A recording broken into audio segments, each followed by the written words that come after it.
Assalamualaikum semuanya. Saya Wina Aulia dari Prodi Administrasi Bisnis. Di sini aku membahas beauty privilege. Jadi kita akan bahas privilege-nya dulu nih. Di dalam suatu masyarakat kan pasti ada namanya ketidaksetaraan. Dan ketidaksetaraan itu dasarnya macam-macam. Bisa itu karena ekonomi, ras, gender, atau agama. Privilege yang paling kita sering dengar itu ada male privilege, white privilege. White privilege ini konteksnya kalau di negara-negara barat seperti Amerika Serikat, orang yang berkulit putih gitulah ya. Kemudian ada class privilege, dan kalau di Indonesia itu namanya Muslim privilege. Nah, di sini saya akan kaitkan dengan privilege itu dengan attractiveness. Attractiveness itu adalah daya tarik. Nah, apa sih hubungannya privilege dengan attractiveness? Bukankah kata orang nih, kalau orang cantik atau ganteng itu relatif ya?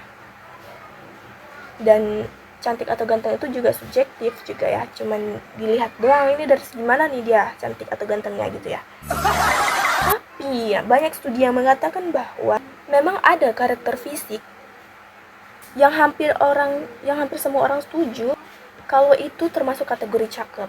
Kenapa manusia itu akhirnya lebih prefer ke orang-orang yang cakep atau orang-orang yang cantik, ganteng aja gitu ya? Itu karena ada hubungannya dengan kesehatan dan juga kesuburan. Itulah makanya orang itu lebih prefer ke orang-orang yang cakep karena merasa mereka itu lebih terawat, mereka lebih terjaga, seperti itu. Fitur atau karakteristik dari laki-laki dan perempuan yang dianggap atraktif atau menarik itu biasanya memang pertanda kalau si orang itu kuat dan lebih sehat. Contohnya, laki-laki dianggap lebih cakep itu karena mempunyai level testosteronnya lebih tinggi dan lebih banyak dari yang lainnya. Itu menandakan kalau laki-laki itu yang mempunyai testosteron yang tinggi itu dilihat dari wajahnya, seperti tubuhnya yang tegap, kemudian rahangnya yang tegas, atau seperti kita bilang tuh mewing ya, ada rahangnya, cantik lah pokoknya mukanya gitu. Nah itu karena level testosteronnya itu. Begitu juga dengan perempuan. Nah kalau perempuan itu yang menandakannya cakep itu karena memiliki level estrogen yang lebih tinggi dan lebih banyak dari perempuan-perempuan yang lain. Itu ditandakan dengan kulitnya yang mulus, yang sehat, kemudian tubuh yang ideal, kemudian tulang pipi yang tirus, seperti itu.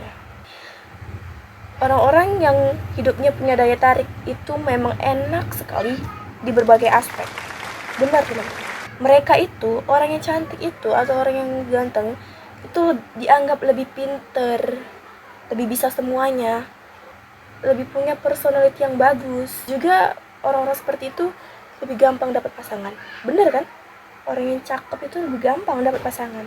Lebih banyak yang naksir. Kemana aja pasti ada yang suka. Dalam berkarir juga teman-teman, orang yang cakep itu pasti lebih memudahkan dia mendapatkan pekerjaan. Dan juga nih, orang-orang yang cakep ini lebih digaji lebih tinggi daripada orang-orang yang biasa. Padahal kalau berdasarkan studi, mereka tuh nggak lebih pinter, nggak lebih produktif, ataupun nggak lebih mahir dari orang-orang yang wajahnya biasa-biasa saja. Karena orang cakep itu biasanya punya self-confidence yang tinggi. Self-confidence yang lebih tinggi. Artinya mereka tuh lebih kelihatan kompeten gitu ya. Kalau bahas privilege ini kan kaitannya dengan fisik ya teman-teman. Kalau bahas fisik tuh agak canggung atau awkward gitu ya. Karena seperti yang kita tahu kalau ada forum atau di dalam perkuliahan juga ya, kalau misalnya ada yang mengajukan pendapat atau hal-hal sebagainya gitu, ada yang bicara. Nah, kalau yang angkat bicara ini orangnya biasa saja teman-teman, orangnya yang gak cantik amat, gak ganteng-ganteng amat gitu, pasti orang gak terlalu gak terlalu memperhatikan gitu ya.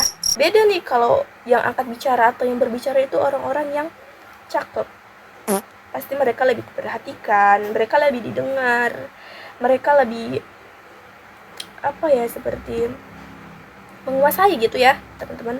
Pengaruh beauty privilege ini juga sangat besar apalagi kepada perempuan gitu ya. Kalau laki-laki jelek itu dianggap wajar ya di dunia ini masih bisa ditoleransi, apalagi kalau laki-lakinya itu humoris, ceria, atau juga laki-lakinya itu tajir tapi mukanya biasa aja, ya tertolong. Tapi kalau perempuan pasti jadi tempat objektifikasi, bener gitu kan. Terus yang menariknya adalah beauty privilege itu tidak selamanya memberikan dampak positif, teman-teman. Ada juga nih, atau bahkan banyak ya, dampak negatif dari beauty privilege. Contohnya seperti orang yang cakep itu ekspektasinya lebih besar daripada orang yang biasa-biasa. Kenapa? Karena orang lain melihat dia itu, karena tadi seperti yang saya bilang, bahwa orang cakep itu lebih terlihat self confidence yang tinggi, atau mempunyai daya tarik yang tinggi, atau dia terlihat seperti serba bisa, padahal tidak, teman-teman, padahal tidak gitu. Dia cuma tampangnya doang gitu loh.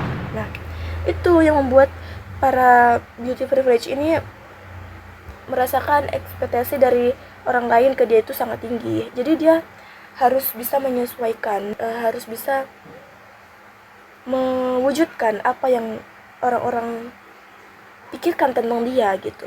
Untuk bisa mencapai itu semua agar orang-orang tidak kecewa dengan dia, misalnya dia tidak sesuai dengan ekspektasi tersebut, dia akan depreciation lebih besar. Beauty privilege ini juga membentuk pandangan yang gak sehat terhadap fisik. Nah, akhirnya perempuan-perempuan ini terutama selama dia hidup, dia akan dihantui narasi bahwa fisiknya itu adalah poin utama dalam dirinya. Akhirnya cewek-cewek atau perempuan-perempuan itu lebih shallow dan membanding-bandingkan dirinya dengan orang lain. Dan akhirnya muncul nih statement kalau perempuan itu cuma peduli dengan fisiknya saja. Nah, pesan saya adalah intinya kita harus tetap bersyukur, kita harus jadi diri kita sendiri, kita harus menaikkan value diri kita. Kita tidak boleh terkecoh dengan omongan orang lain. Fisik itu sudah ditetapkan dari Yang Maha Kuasa. Kita diciptakan seperti ini karena kita yang pantas, bukan orang lain. Nah, seperti itu. Sekian dari saya, Wina Aulia. Assalamualaikum.